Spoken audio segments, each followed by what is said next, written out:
Boa tarde, todas e todos. Eu sou Jennifer, né? Muito obrigada, Amália, pela apresentação. Estou sentindo aqui a responsabilidade do peso de ser a primeira nutricionista de falar num congresso, então, de nutrição comportamental.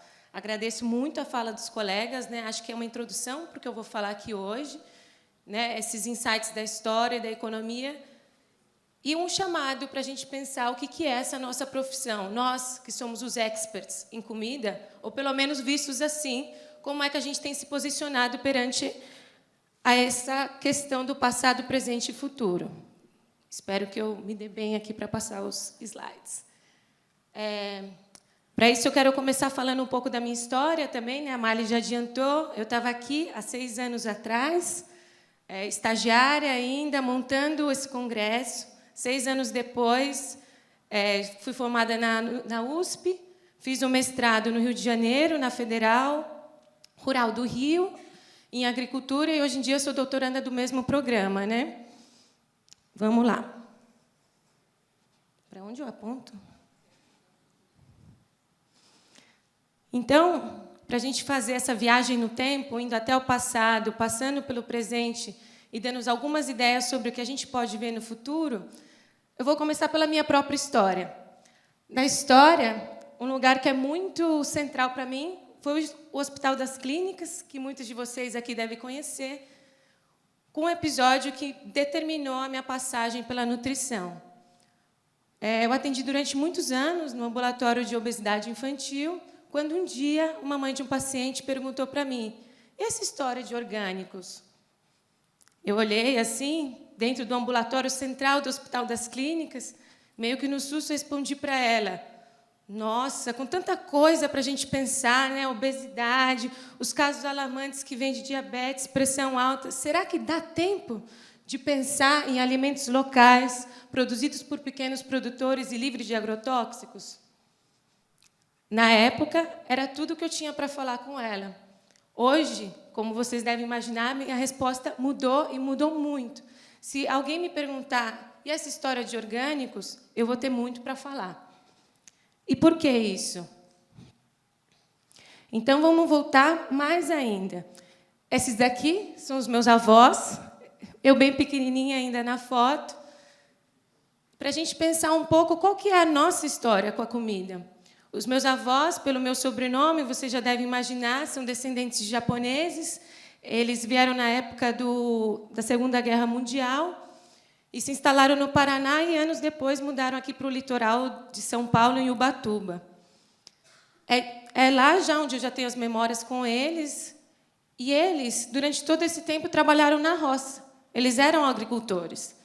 A minha avó e o meu avô vendiam flores na feira, e eu lembro das férias de verão, ali com eles, no meio das galinhas, das mudas. Então, eu me pergunto, e pergunto a vocês, qual que é a história de vocês com a agricultura? Eu, sem nenhum exagero, posso falar que, talvez, até pouco tempo, a aproximação máxima que eu tive desse tema, talvez, foi no ensino fundamental, plantando feijão no algodão.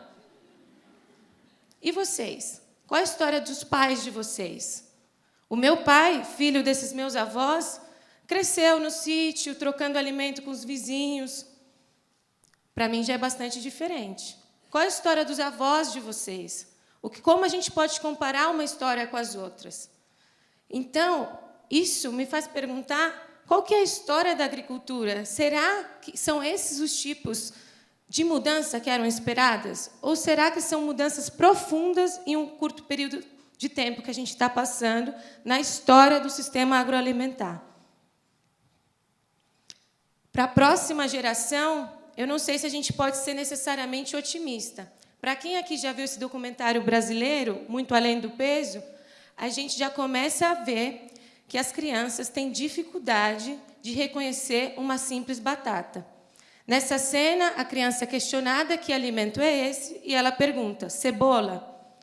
Então, é nesse período que a gente está. É sobre isso que a gente está falando. Temos uma sala aqui, imagino, cheia de nutricionistas. Queria até saber quem não é nutricionista ou estudante de nutrição, se puder levantar a mão. Vi 2. Então, a gente está falando aqui de igual para igual. Eu também estou lidando com esses problemas. Eu também estou lidando com essas questões. Eu me alimento todos os dias, pelo menos 3 vezes ao dia. Hoje em dia não atuo em consultório, mas eu tenho para mim que a minha função, dentro de um programa de pós-graduação de Ciências Sociais, enquanto nutricionista, é defender uma comida de verdade. É defender quais tipos de sistema agroalimentar a gente pode fomentar para que a gente tenha comida de verdade. Então, vamos lá. Nós, nutricionistas, eu acho que essa é uma crítica que a gente recebe muito na nossa profissão, da gente ser muito biologicista.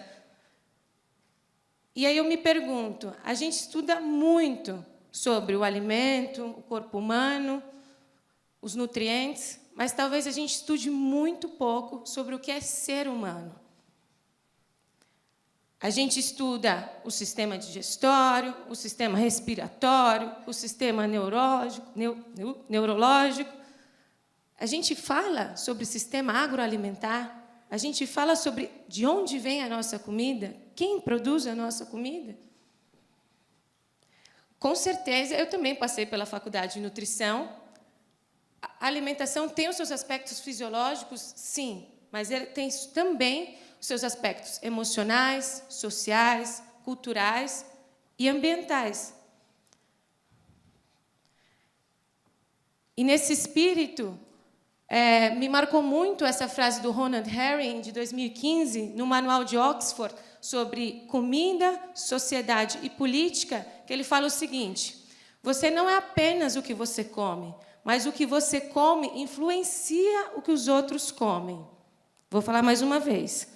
Você não é apenas o que você come, mas o que você come influencia o que os outros comem. Para mim, essa frase não poderia ser mais verdadeira no que eu acredito que seja ser um bom nutricionista. E, com isso em mente, então, vamos começar a nossa viagem no tempo para a gente pensar. Estou até com medo, que tem uma historiadora aqui me olhando, mas fica assim. Para a gente pensar sobre alguns fatos que levam a gente comer ou se alimentar do jeito que a gente se alimenta hoje. Se a gente voltar no tempo, a história do ser humano de se alimentar como a gente se alimenta hoje pela agricultura é uma história relativamente recente, tanto para o planeta Terra quanto para as sociedades humanas. Ela data de entre 12 a 10 mil anos atrás, ainda localizada na pré-história, num tempo anterior à escrita. Foi com a Revolução Neolítica, ou Revolução Agrícola, que o homem se fixou, que ele passou de ser caçador, coletor e nômade para ser, então, agricultor, sedentário e fixo. Com isso, depois vai vir a história das cidades, porque os seres humanos eles tinham comida, uma maior quantidade de comida próximo disponível, se desenvolvem em maior número, aumentando a densidade populacional e vão se concentrando. Isso estamos falando de 12, 10 mil anos atrás. Pela ótica da nutrição, vários autores já têm estudado esse percurso histórico. E aí, o que a gente tem a aprender com isso? Muito.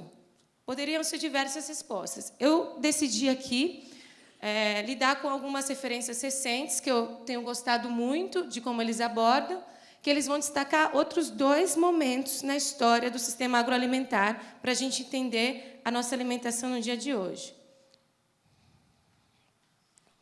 O primeiro deles é a Revolução Industrial, por volta ali do começo do século XIX, marcado principalmente para lembrar as aulas de história, pela criação da máquina a vapor. E depois, um outro ponto que vai ser bastante destacado é o fim da Segunda Guerra Mundial em 1945. Por quê? Porque é justamente logo após esse período que a gente vai ver o desenvolvimento da Revolução Verde. A Revolução Verde, que vai ser marcada por um novo pacote tecnológico. Que o que acontece, mais ou menos, com toda essa tecnologia que tinha sido desenvolvida para a Primeira e Segunda Guerra Mundial, ela precisa ser realocada em algum lugar, e ela é realocada no campo. Então, o que vai ser esse pacote tecnológico? Vão ser os tratores, a mecanização do campo, novos sistemas de irrigação, adubos químicos, sementes selecionadas. Você vai cultivar muito do mesmo alimento, em larga escala, num único espaço. E por que eu estou destacando, então, esses 3 momentos? Por quê? Alguns autores vão começar a falar, como o Paul Crutzen, sobre uma nova era geológica que a gente passa nesses últimos 200 e 300 anos. A gente sai do Holoceno para o Antropoceno, marcado ali, então, por esses 3 últimos períodos que eu falei. E o que é esse tal de Antropoceno? Antropo vem de humano e seno se refere às eras geológicas. E por que a gente está falando sobre isso? Nesse artigo, o Paul Crutzen, em 2006, ele vai vencer o Prêmio Nobel de Química em 2015 por conta dessa proposta analítica que ele vai dar. Ele vai falar como os seres humanos, nesses últimos 200, 300 anos, logo após a Revolução Industrial, com grande aceleração, depois da Segunda Guerra Mundial, se tornaram uma força geofísica no planeta. O que ele quer dizer com isso? Ele quer dizer que, se a gente parar para pensar no sistema solar, ainda está em discussão, 8, 9 planetas, somos o único planeta que tem a vida da forma que a gente conhece. Por diversas razões específicas do campo da geofísica, os planetas eles tendem a ficar em extremos, muito frio, muito calor, como Marte, Júpiter. E o planeta Terra, por algum motivo que ainda os cientistas estão tentando descobrir, ele se encontrou num período de estabilidade. Muita estabilidade na época do Holoceno, quando, inclusive, se desenvolve a agricultura. E, com esses novos marcos, digamos assim, alguma coisa tem acontecido que a gente tem se deparado, por exemplo, com a questão da crise climática hoje em dia, com o esquentamento, o aquecimento do planeta Terra. Então, a gente está se desequilibrando. Quando a gente fala que o ser humano está virando uma força geofísica, isso não é uma coisa boa, gente. A gente convive com vários outros seres no planeta. Somos só mais um. E o que tem tudo isso a ver com nutrição, agricultura, Jenny? Eu vou responder para vocês. Então, em fevereiro de 2009, desse ano, foi lançado esse artigo como resultado da organização da comissão Eat Lancet, foi lançado no Lancet, uma das revistas científicas mais respeitadas. Essa comissão foi formada por 37 cientistas de 16 países, co-presidida pelo Walter Willett, que muitos de vocês aqui devem conhecer, da Universidade de Harvard, que fala, então, da comida no Antropoceno. Nesse artigo também vai sair depois uma versão mais ilustrada, resumida, que vocês podem encontrar com facilidade na internet. Eu até trouxe aqui, que é esse livrinho aqui, teve o lançamento em várias cidades do Brasil. Então, qual que é a proposta dessa comissão? É pensar nessa tríade: comida, planeta e sustentabilidade. E por quê? Quais são as implicações materiais desse tal de antropoceno na nossa alimentação? Eu selecionei um exemplo que me chama muita atenção. Desculpa, mas os slides ficaram bagunçados. Que é sobre a questão da biodiversidade. Vamos lá. Em 2019, também nesse ano, a FAO lançou um relatório sobre a biodiversidade para a comida e a agricultura no mundo. E aí, quais foram os achados desse relatório? Que mais de 6.000 plantas já vêm sendo cultivadas para fins alimentares.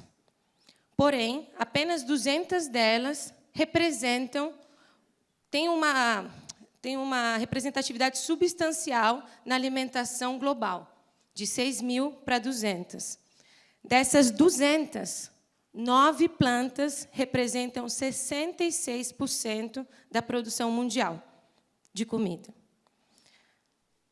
Então, para mim, pelo menos, não há dúvidas da existência de uma relação entre ser humano, agricultura e redução da biodiversidade terrestre. E quando a gente olha essas 9 plantas, fica mais curioso ainda. A gente vai ter, por exemplo, cana-de-açúcar e beterraba, que é utilizada principalmente na produção de açúcar. Né? Na Europa se come bastante açúcar de beterraba e não de cana-de-açúcar, como aqui no Brasil. Outros alimentos vão ser, por exemplo, a soja, o trigo e o milho, bastante utilizados para alimentação animal. Um outro alimento é a palma, que, junto com a soja, também é muito utilizada para fazer óleos. E os outros 3 alimentos vão ser batata, mandioca e arroz. Alguém chutou. E arroz, que esses, pelo menos na minha interpretação, são os que mais se relacionam com uma dieta tradicional que pode respeitar aí diversas culturas alimentares ao redor do globo. E também, aproveitando que a gente está falando sobre essas 9 plantas, eu queria destacar o lugar do Brasil na produção dessas 9 plantas. Então, eu dei uma procurada rápida, né, que essa não é necessariamente a minha expertise em agricultura, mas eu procurei, e aí, por exemplo, a gente encontra que o Brasil é o líder, o segundo maior produtor de soja no mundo, só depois dos Estados Unidos, é o segundo maior produtor de milho no mundo, sendo que há 10 anos atrás o Brasil produzia 1% do milho mundial, e hoje em dia ele produz 25% de toda a produção do cereal no mundo. E, recentemente, o Brasil perdeu o primeiro posto como produtor de açúcar no mundo para a Índia, porque parte da cana-de-açúcar está sendo utilizada para a produção de etanol. E o que a história tem a nos ensinar sobre isso? Se a gente volta para a história do Brasil, focando principalmente ali com a chegada, no período posterior à chegada dos portugueses, que, inclusive, né, muitos historiadores vão atrelar isso ao desvio da rota das especiarias. Então, vocês estão vendo essa ligação entre história do ser humano e comida? Então, eu vou destacar aqui alguns pontos, poderiam ser muitos. Eu escolhi alguns deles. Então, primeiramente, por exemplo, o ciclo do açúcar, localizado ali mais ou menos no século XVI, XVIII. Essa imagem aqui é uma imagem do École Florence, Eugênio de Cana São Carlos, de 1840, que foi uma imagem bastante polêmica nos últimos tempos, porque ela foi uma das imagens utilizadas naquela campanha Agro é Pop, não sei se vocês já viram, vinculada na TV Globo.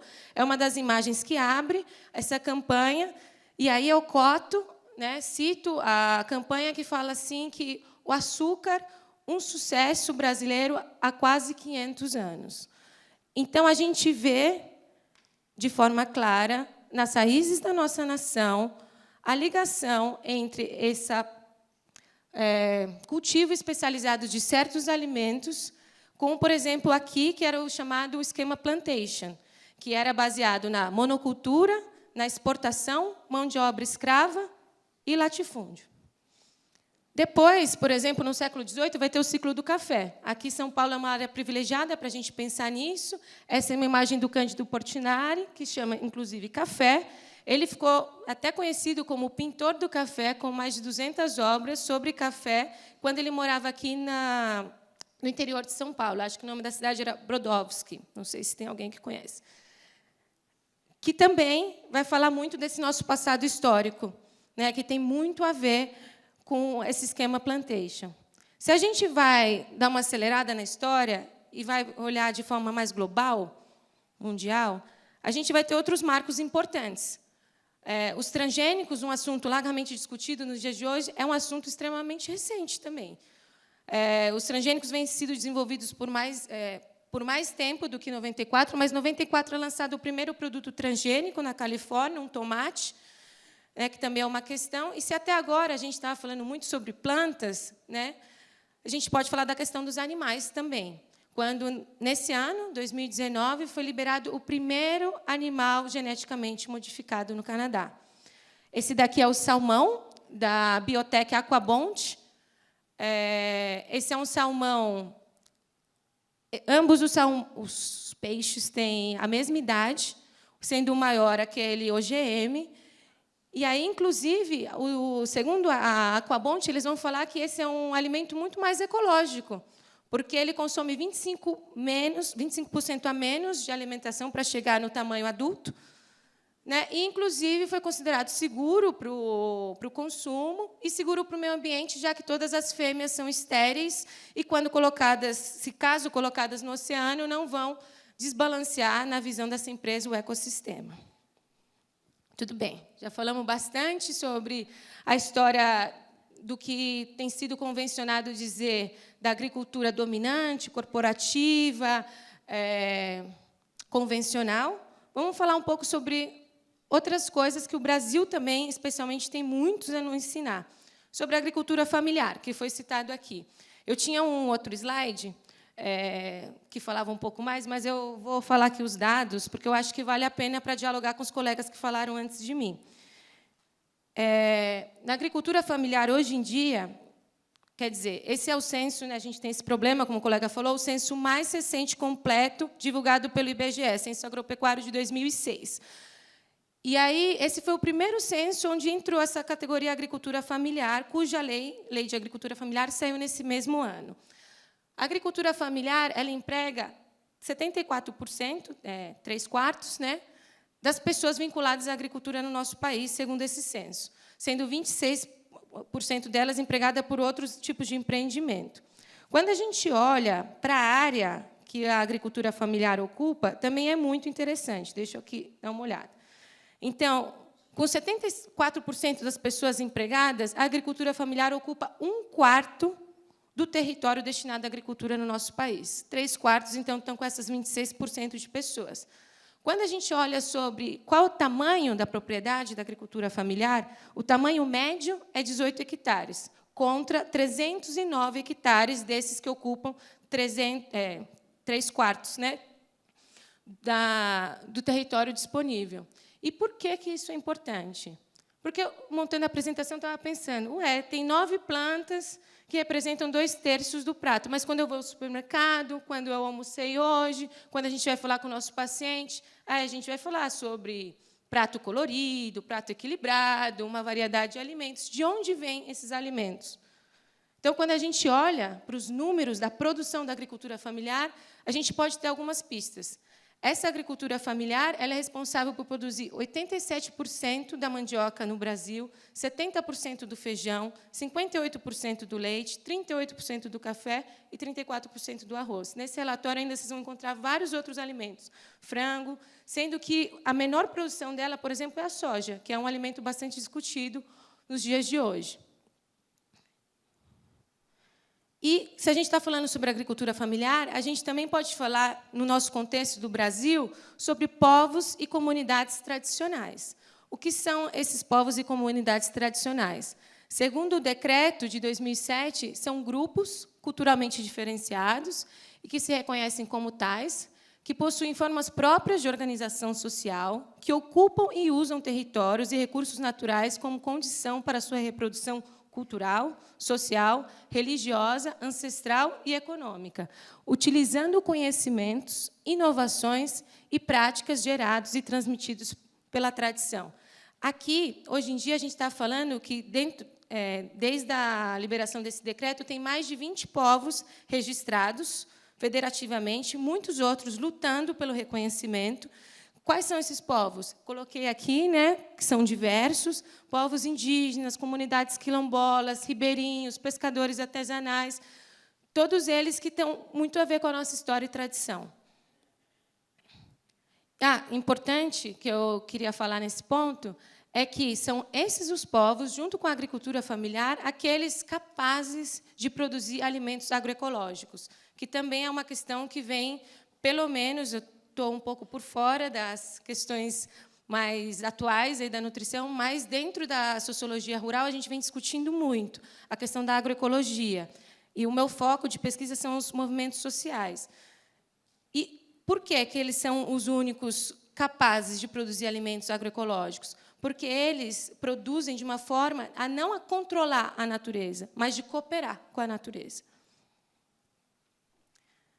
E a gente pode pensar, então, quais são os impactos de todo esse cenário, né, da agricultura, que a gente fala muito pouco, pelo menos quando eu me formei e quando eu ainda clinicava dentro da nutrição, na nossa dieta, na nossa alimentação. Alguns deles a gente já pode ver nessa última versão, né, que foi lançada do guia, inclusive já citado hoje, em 2014, Guia Alimentar para a População Brasileira, em que já se fala, o professor Carlos Monteiro, nesse artigo de 2015, ele vai falar que, na visão dele, até onde ele sabe, esse é o primeiro guia alimentar no mundo a incorporar a necessidade da sustentabilidade. Então, a gente gosta muito de se comparar com o mundo, mas a gente precisa ver as coisas e os avanços e as particularidades que o Brasil tem. O Brasil é um grande produtor de alimentos. O Brasil exporta muita comida, mas o Brasil produz muita comida internamente, e, inclusive, dentro das políticas públicas, principalmente pautadas pela nutrição, a gente já está vendo sinais de como isso é importante. O professor Carlos Monteiro e os colaboradores, nesse artigo, ele vai falar também da importância que tem o guia, o nosso guia brasileiro, quando a gente fala sobre os princípios, porque esse guia ele tem como princípio a interdependência entre dieta saudável e sistemas alimentares ambientalmente sustentáveis. E alguns exemplos para a gente falar sobre o que seria isso. O guia vai falar sobre dar preferência a comprar alimentos orgânicos e da agroecologia, da agricultura familiar, a comprar alimentos orgânicos diretamente dos produtores. Então, isso é o que a nossa política pública, é o que o Ministério da Saúde está falando que seria parte de uma alimentação saudável. Porém, a gente também tem que falar de outros impactos que esse tipo de sistema tem na nossa alimentação. Alguns deles podem ser entendidos aqui pela cadeia do milho. Esse foi o exemplo que eu escolhi para a gente conversar hoje. Esse alimento nos encanta muito, né, pela sua diversidade, principalmente aqui no continente americano. Essa é uma obra que eu gosto muito, de um artista alemão, Uli, que ele mapeou no México diversos tipos de milho, e ele é fotógrafo, fez essa coleção de fotos, tem com diversos alimentos, são muito lindas, vale a pena conferir. Só que, ironicamente, essa obra chama Zé a Mais, para quem está mais aqui perto, talvez consiga ler, lá embaixo, que é o tipo de milho que é mais largamente conhecido pela gente e que foi mais largamente difundido, justamente por ser um tipo mais lucrativo, que produz melhor, que tem mais grãos por espiga e coisas do gênero. Essa poderia ser uma das explicações por que a gente não encontra mais esses outros tipos de milho no supermercado, na feira. A partir dessa ideia do dilema do onívoro, o Michael Pollan vai falar no livro nomeado com o mesmo nome sobre essa questão do milho.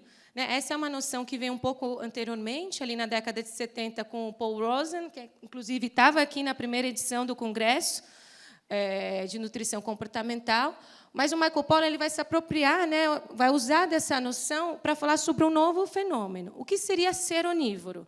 Ser onívoro é essa ideia que nós, enquanto seres humanos, podemos e comemos uma série de alimentos, vegetais, fungo, carne. Então, nós somos onívoros.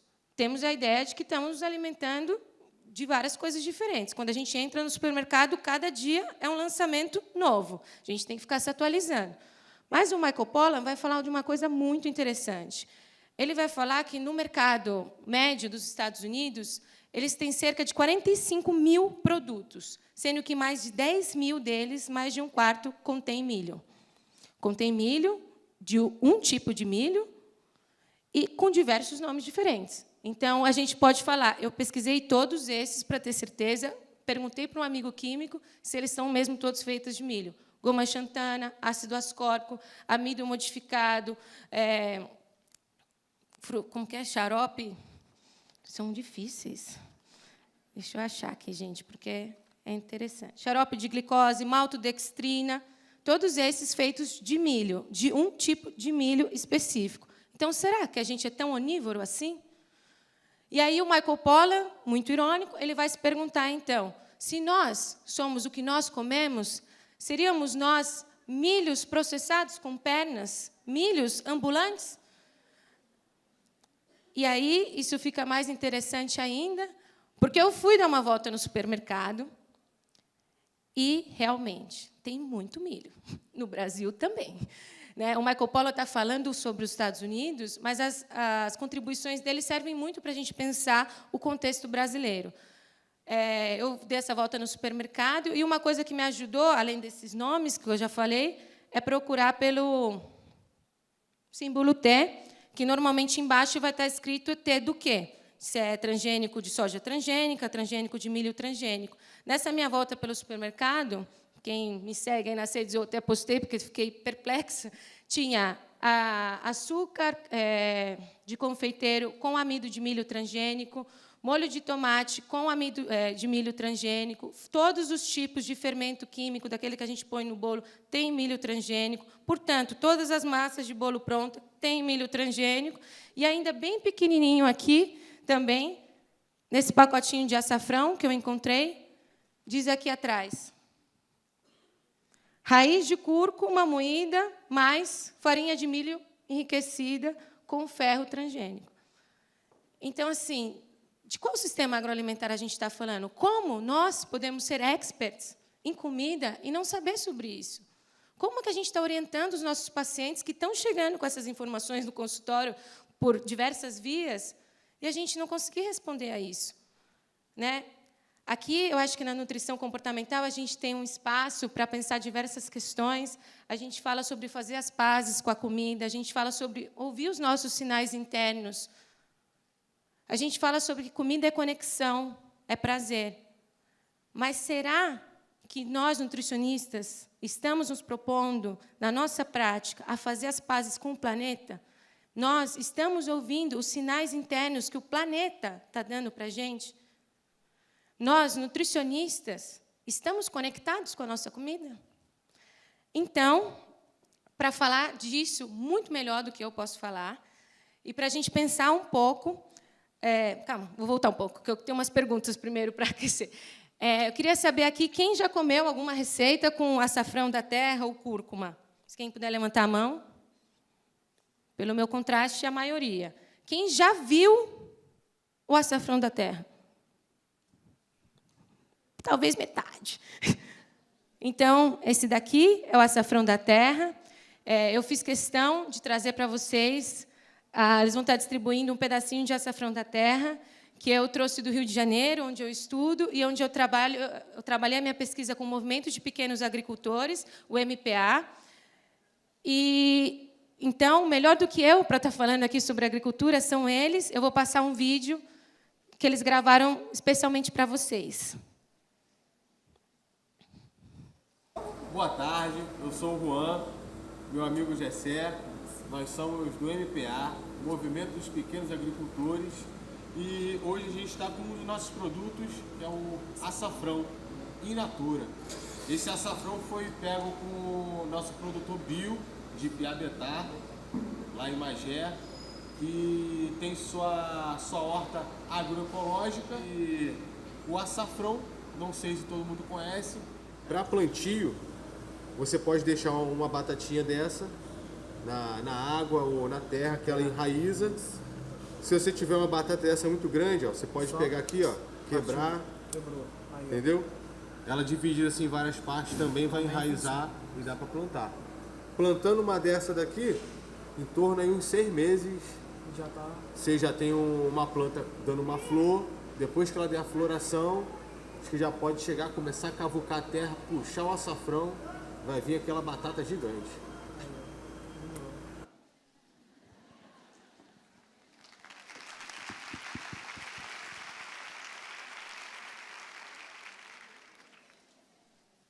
Sou muito orgulhosa da pesquisa que eu desenvolvi junto com eles lá no Rio. Quem um dia for, eles têm um espaço, eles fizeram o convite. Quem quiser também marcar eles nas redes sociais, que eles estavam super com vergonha de gravar o vídeo, sentindo muita responsabilidade quando eu falei que seria um público grande de nutricionistas. A @ deles é Raízes do Brasil Oficial, porque justamente tem um livro, né, com o mesmo título. E eu espero que vocês comecem, que isso seja um início, um convite para a gente pensar sobre as nossas raízes. E que, com isso, fique muito claro sobre de qual passado eu estou falando. Eu estou falando das nossas raízes. Eu estou falando do que sustenta a gente no mundo hoje em dia. Eu não estou falando de alguma coisa que ficou para trás. Então, eu me pergunto, e pergunto para vocês também, né, como grupo e coro que somos de nutricionistas. Então, o que será o passado ou o futuro da agricultura, do sistema agroalimentar ou da alimentação? O que representa o progresso e o atraso? E, ainda mais, qual seria o modelo convencional ou alternativo? Porque, se, por um lado, é esse daqui que, hoje, nas noções acadêmicas, que até uma luta nossa, a gente chama de modelo convencional, esse é o modelo convencional, isso daqui, então, é a materialização do que é alternativo. Alternativo para quem? Alternativo onde? Alternativo com qual projeto de planeta, futuro, nutrição que a gente quer, né? E, mais importante que isso, também vou aproveitar para falar que esse daqui é o açafrão da terra, que eles me ensinaram, né? Ou cúrcuma. E, às vezes, a gente confunde, né, com aquele outro açafrão que vem dos filetes, das flores, que a grama custa mais que o ouro. Então, só para a gente também estar bem... Eles pediram para eu falar, para não ter confusão. Então, com a nutrição comportamental, na minha opinião, a gente avança muito de deixar de pensar só no que e no quanto a gente come, para pensar onde, quando, quem, como, por que a gente come o que a gente come.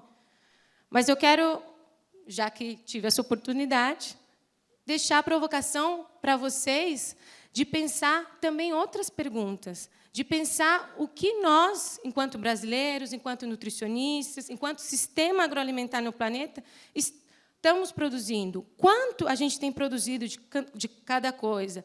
Onde foi produzido? Quando foi produzido? Quem produziu? Como? Por que isso tem sido produzido? Né? E quem está falando isso não sou só eu, mas também a Organização das Nações Unidas, quando, em 2015, fechou a Agenda 2030, com os que ficaram famosos como ODS, Objetivos de Desenvolvimento Sustentável, que, para o que nos interessa aqui hoje, eu destaquei o número 2, que seria o objetivo, então, de, aí, em 10 anos, diminuir a fome a zero e ter um tipo de agricultura mais sustentável. Além disso, para quem de vocês ou os colegas que lidam, por exemplo, com a merenda escolar, isso já é uma realidade no Programa Nacional de Alimentação Escolar. Né? Ficamos de olho, porque não sabemos o que vai acontecer, mas, até então, em 2009, saiu em lei que 30% do orçamento destinado à compra de alimentos seja destinado à compra de alimentos da agricultura familiar.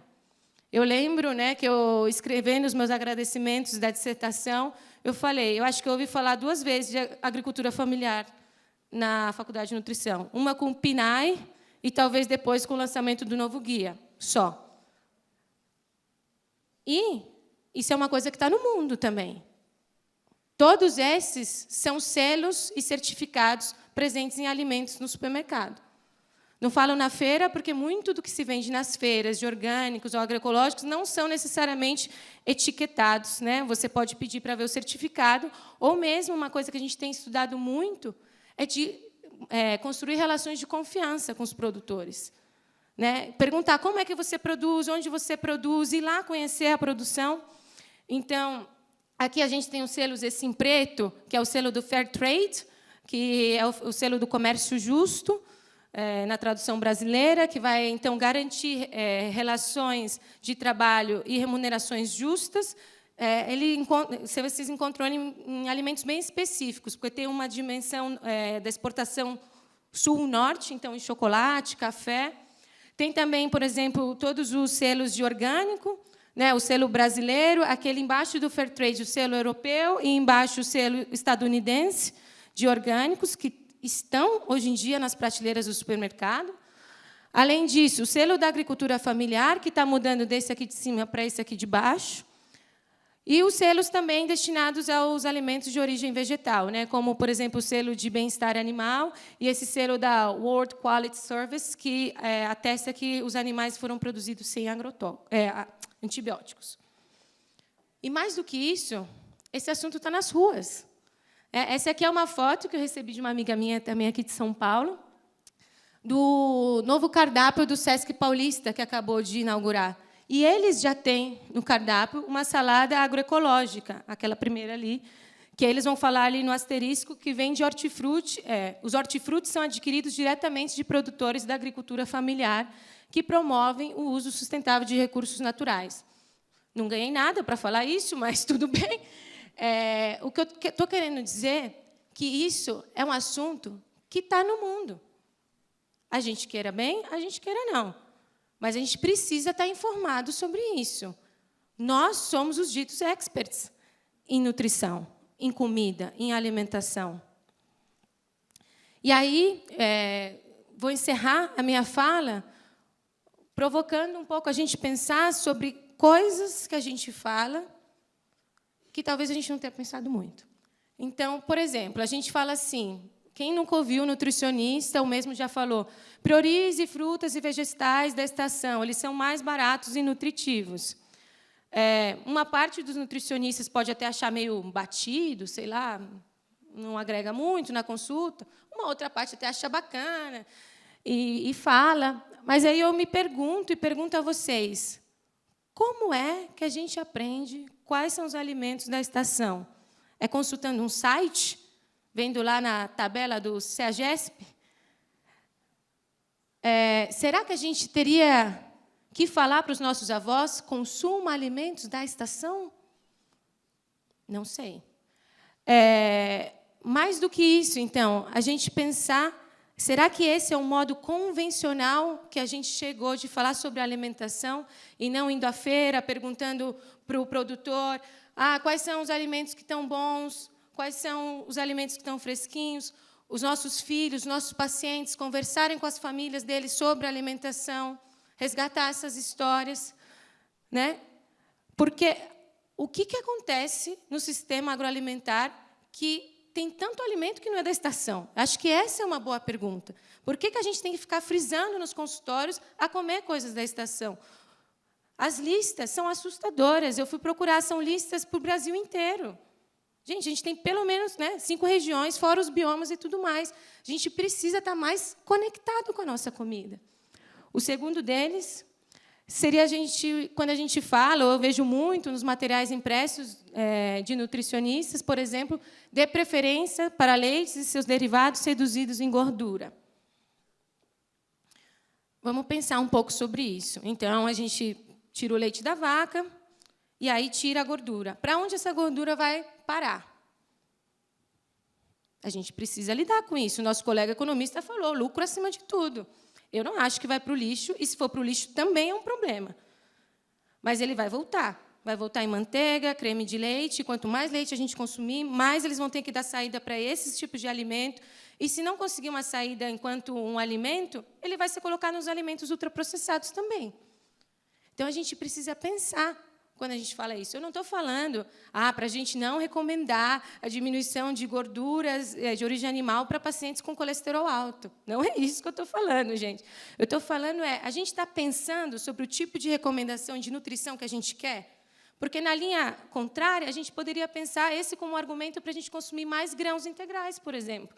Arroz, farinha de trigo, porque aí a gente não geraria o resíduo também, além de eles serem com mais fibras, mais nutrientes, mas a gente deixaria de estar gerando esse resíduo para a indústria, né? E o último, também muito polêmico, seria esse: prefira cortes de carnes mais magras. Nosso amigo até adiantou um pouco, né? A gente está falando de uma época que, nesse relatório, vai falar de uma diminuição, da necessidade de uma diminuição drástica no consumo de carne, para garantir uma dieta planetária, nas palavras desse Eat Lancet. Para além disso, se a gente parar para pensar do ponto de vista ético, do ponto de vista social, do ponto de vista moral, do ponto de vista cultural, ou até do ponto de vista de sustentabilidade, faz sentido criar um bicho, matar o bicho, processar o bicho, só para comer a parte magra? Não sei, é o que a gente está falando no consultório, gente. A gente precisa... Somos responsáveis. Então, quando eu falo isso, é para a gente parar para pensar que a gente está falando sobre ultraprocessados, só que são justamente esses os cortes que vão para a indústria, são colocados um punhado de aditivos químicos e vão virar carne ultraprocessada. Entende que um alimenta o outro? Né? E Mas as pessoas, os agricultores, familiares, os povos tradicionais, como é que eles faziam? Eles tinham isso como imprescindível. Eles têm isso, eles existem hoje. Não estamos falando de um passado, gente. Eles, pode perguntar para a sua avó, tinham diversas receitas para justamente lidar com isso. Essa é a nossa cultura alimentar, esse é o nosso patrimônio. Então, essas são só algumas. Eu poderia passar o dia listando várias, que eu já pensei. E aí, ufa, né? Parto para dizer, nas palavras da Clarice Lispector, que o mundo ele é extremamente recíproco. Ele está respondendo aos sinais que a gente está dando, sejam eles bons ou sejam eles ruins, sejam eles em direção à sustentabilidade ou em direção à insustentabilidade. Aqui é uma foto do açafrão que eu plantei, então estejam convidadas também, que ele dá as folhinhas, como o Juan e o Gessé falaram no vídeo, né? Eles fazem parte ali da juventude camponesa, deu super certo, ele cresce, que é uma beleza. E aí, para finalizar, eu quero finalizar com algo que a minha avó me ensinou.